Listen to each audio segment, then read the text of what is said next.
Hey guys, welcome back to the stuff. Normally I start these videos in a shed, but in the time since I last posted, which is nearly a year, I have moved house. So I don't have that shed anymore. I don't have a shed that I can do work in at the moment. But that is going to be a build to come because in my new house I'm going to build myself a shed, so hopefully I'll do some videos of that. But today this is a video that I filmed in the old house, so you'll see my last video, which was the floating shelves that I turned into a bookshelf slash library for my partner. This is a map wall and it looks a bit like this.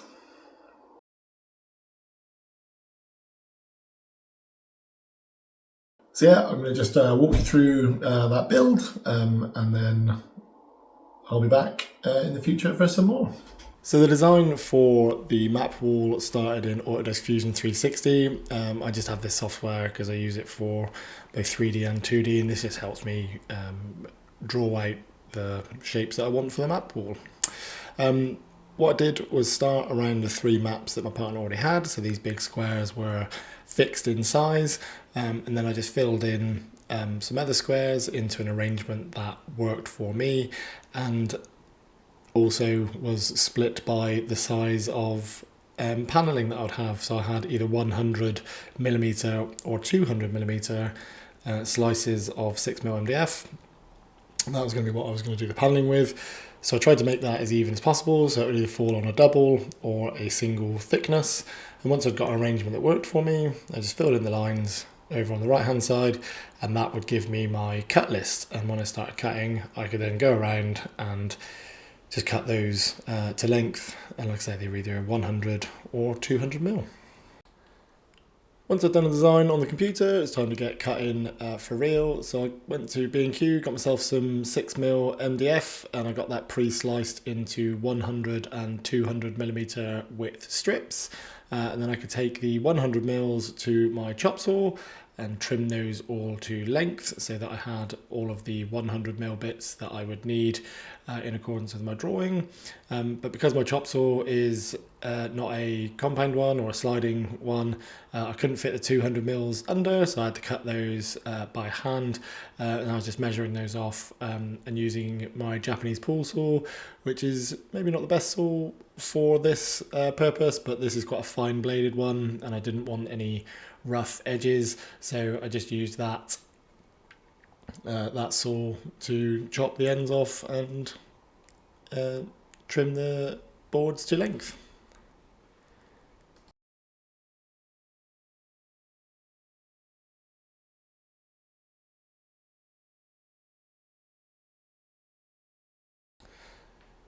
Once I got everything cut, it was time to start thinking about sticking to the wall. My first thoughts were I would just drop it onto the skirting board, but as you can see from the laser level, the skirting board was not level. There was a runoff on my skirting board, so I couldn't use that. So what I did was transfer that measurement or that runoff onto the first board, and then I just cut that off using my Japanese pool saw. This would give me a flat edge that then also was supported by the skirting board, so the skirting board would effectively act as an anchor that was fixed to the wall, and then all of the boards then could be dropped onto the first board, which was supported by the skirting board.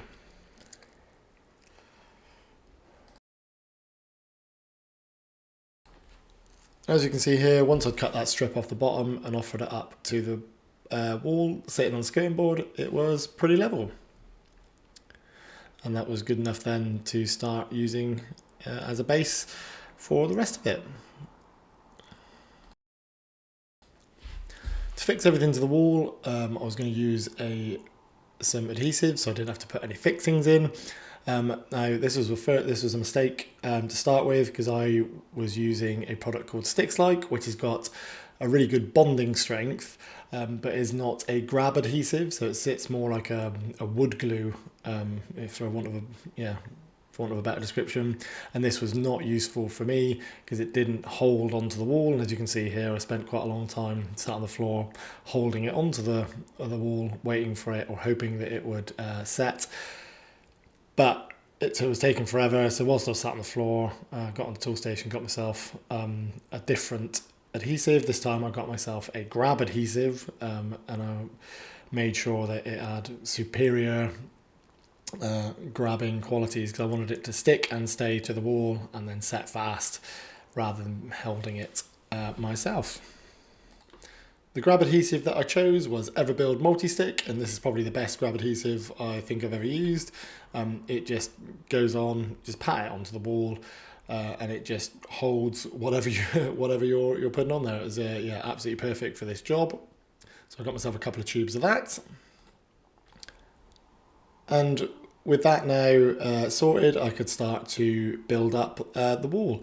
So I just lay a line of the grab adhesive on the back of each of the pieces, and then use my drawing, the tape measure and my laser level to mark off where each of the pieces went, and then I could start to build up the wall in pretty quick fashion using the base paint, the piece that I put on the skirting board as the base, and one up the right hand side as the sort of datum point, and then I could just mark off the wall using my tape measure and continue to stick all the way along.